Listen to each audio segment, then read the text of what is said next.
Good afternoon, everyone. My pleasure to be here again. I've been on stage a few times, and it's been my first trip to Ireland.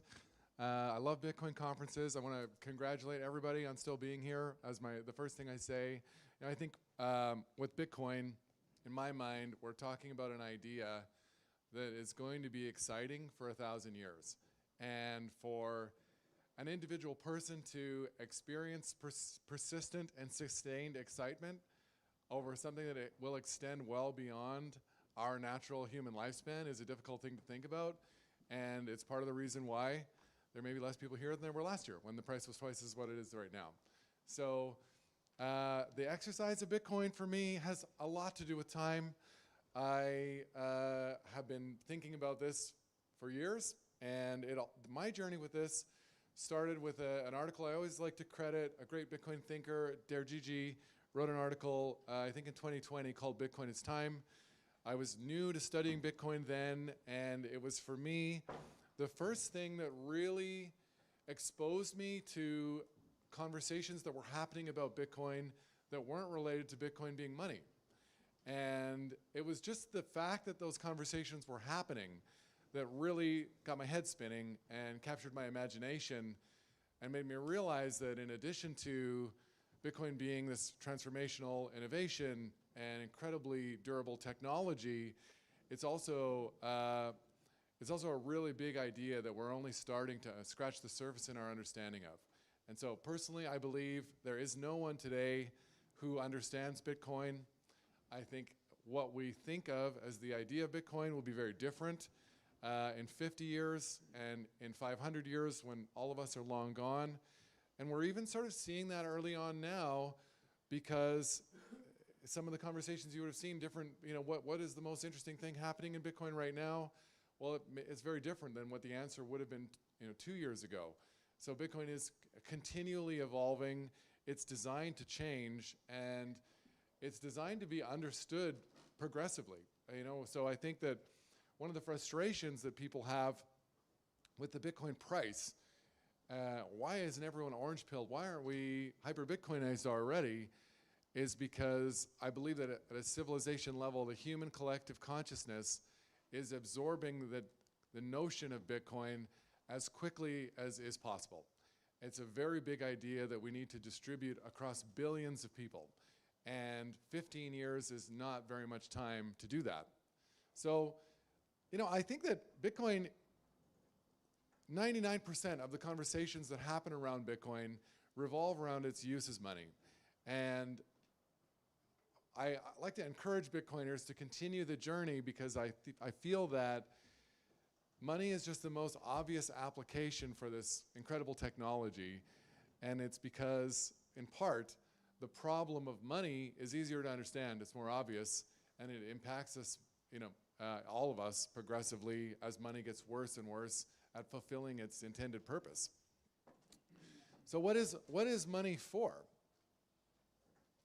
Money is a coordination mechanism. It's a tool that we designed to solve a problem and then scale the solution of that problem. And this came up actually yesterday. The original problem was something that in economics is called the coincidence of wants. And the coincidence of wants is the level to which you can scale a barter economy before you start running out of the trade pairs, where the person who has the thing you want wants the thing that you have. And now we need something to function in between. Civilization is a collection of coordination problems. And this is the beautiful thing about civilization, is humanity over thousands of years has developed this really cool ability to come together and problem solve and figure out how to do things better and differently. And once we have settled on something, we move on to solving a different problem. And this is how we see this continual evolution of technology, and arrive at a place where we are now, where we're streaming video on handheld devices and talking about magic internet money. So money was a coordination problem. We needed to develop some system that would enable goods and services to be valued and exchanged, and to scale that across time and space. And time is also a coordination problem. It is a civilization, it's a very important civilization problem. And this is why I think it's interesting, and it's also why I think Bitcoin is a very thought-provoking idea as a time technology. So what do I mean by this? The same way that we needed a medium to scale the complexity of economies, we needed before that a medium to come to the agreement around when things are going to happen, which really is what clocks actually do. Clocks help us in a very simple way understand, without having to really think about it, when something is going to happen, when something already did happen. It allows us to plan, and it allows us to agree on like when things happened in the past. And before we had mechanical clocks, we'd been thinking about solving this problem for a long time, because there were other kind of clocks that predated machines. You know, before machines, we were forced to use timekeeping devices that sort of harnessed what was available to us in the natural world. So sundials, hourglasses, water clocks, and they were typically things that had the limitation of a shared physical geography. So if everyone was having to depend on the sun or the time to figure out the time of the day, then the extent at which coordination could be scaled under that system would be everybody paying attention to the same sun. So this is why, like thousands of years ago, humanity was doing incredible stuff, but it was all in one place. So the pyramids at Giza, you know, they're built by people that were sharing a shared locality, a shared geography. And it was in 1657 when a massive innovation came in mechanical timekeeping with the invention of the pendulum. And I like to talk about the pendulum as sort of like the money study of Bitcoin. People always want to talk about 1971. 1971 was when Richard Nixon temporarily permanently, there's nothing more permanent than a temporary government measure, ended the redemption of gold from the US Federal Reserve. So that was a moment that forever changed the trajectory of how money works, and we talk about 1971 all the time. A more under-examined, but I think equally important moment was the invention of the pendulum, because it started changing the way that we think about time. And the thing that's wild about time is it's been going on for so much longer, like hundreds of years longer than the money thing, that we've actually, for the most part, stopped examining whether it makes sense at all. So what happened when we started having clocks that could measure minutes? So minutes were a completely new thing. And prior to the invention of the pendulum, time would have been a lot more, based on what the sundial was capable of measuring, right? So it would have been a lot less discrete and a lot less exact. And we then had access to smaller units of time, which enabled us to treat those units of time as something that we could buy and sell and loan. Time became a commodity, which is a really significant thing, because hundreds of years later, our entire world, everything around us and how all of this stuff works, is built on exact time. All of the logistics that enable groceries to arrive at our stores, all of this is coordinated based on mechanical timekeeping. And it's totally made up, which is the weirdest thing about it.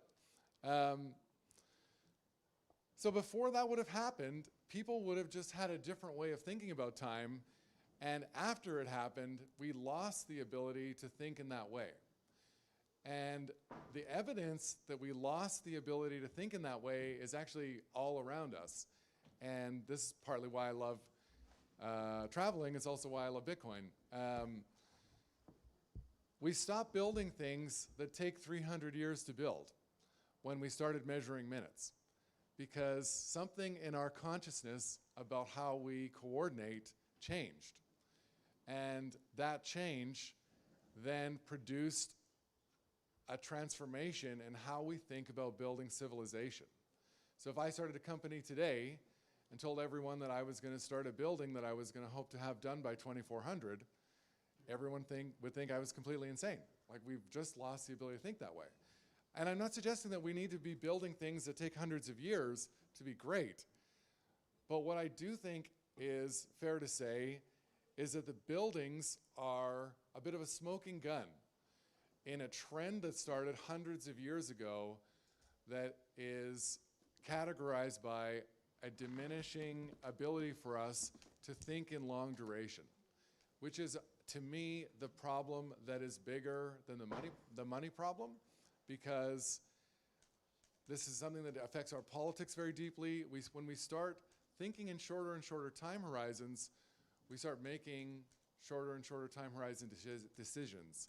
And this is how Bitcoiners think about lowering their time preference, right? So when you're making a personal individual choice as a result of your understanding Bitcoin to defer a discretionary purchase, what you're actually doing, to me, is touching that muscle that's gotten really weak over the last 20 or 50 or 100 years as we've progressively moved everything in civilization to instant gratification. Everything, and that problem is getting more and more pronounced as technology and AI become more powerful and advanced. You know, it's not that long ago where phones were just phones. You know, like where cell phones, all of a sudden everybody had one, but all you could do on it was call or send a text message.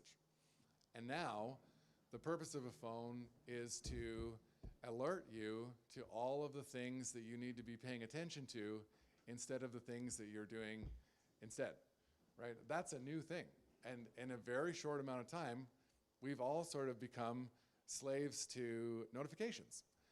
And these things, you know, the time thing, it's always well-meaning, it's well-intended. So centralization of money was a really important invention for the early 20th century to enable the creation of a real global market and allow us to move capital in a new way.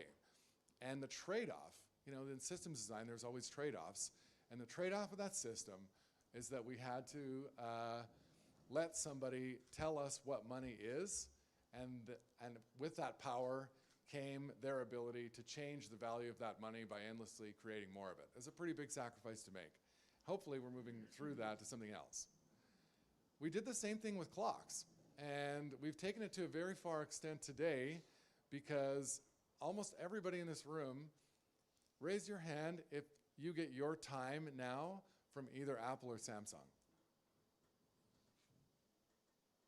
Just about everybody, right? So, so time has become this incredibly centralized thing.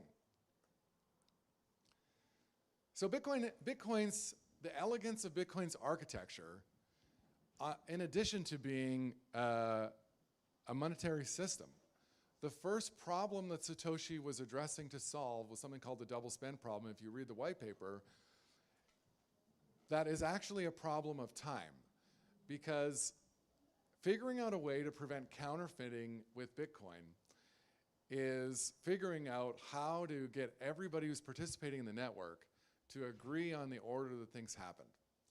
And that is the most important aspect of preventing me from spending my money again before I've given you the money and you have a chance to keep it or do something else with it.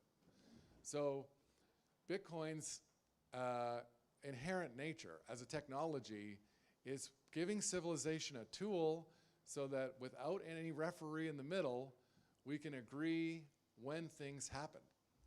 And it also does this in a rhythm. It does it every roughly 10 minutes. And there's a really incredible mechanism inside Bitcoin's timing mechanism called the difficulty adjustment, where every roughly 2 weeks, the system does a self-diagnostic and determines whether or not the last 2 weeks was hitting that roughly 10-minute mark, and it will auto-adjust to make sure that Bitcoin is perfectly staying on time. So the mechanical timekeeping and the time that we get from Apple and Samsung, the minutes, units never change, but the value of those units is always changing. And that's, I think, part of the crazy output of why the world looks the way it does, is because we're trying to take this one thing, time, that the how it's partitioned never changes. And we're trying to determine what that time is worth. And we have to do that with a tool where we have no idea what money is worth. And money is worth a lot less than it was 5 years ago everywhere, but depending on where you are, it could be worth less, or more less. And I mean, that's how crazy it is. So Bitcoin's clock actually expresses more information than the clocks we use now. And I'm not suggesting that we're gonna ever probably get to a place in civilization where we no longer use minutes as a tool. We need small units of time for exact coordination. But what Bitcoin's clock does do that regular clocks don't is connect value and time into a single unified expression. And it does this because every block, roughly every 10 minutes, has this fixed amount of Bitcoin attached to it.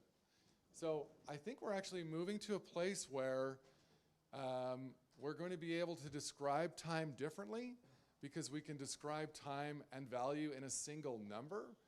And that is so alien to how we think about what we use time for now. It's almost as different as how we think about Bitcoin compared to how we think about fiat money, because you can't really use fiat money for anything other than spending, because holding it is an insane way to think about what you're meant to do with money. Bitcoin, we're just starting to scratch the surface of how we can use it as money.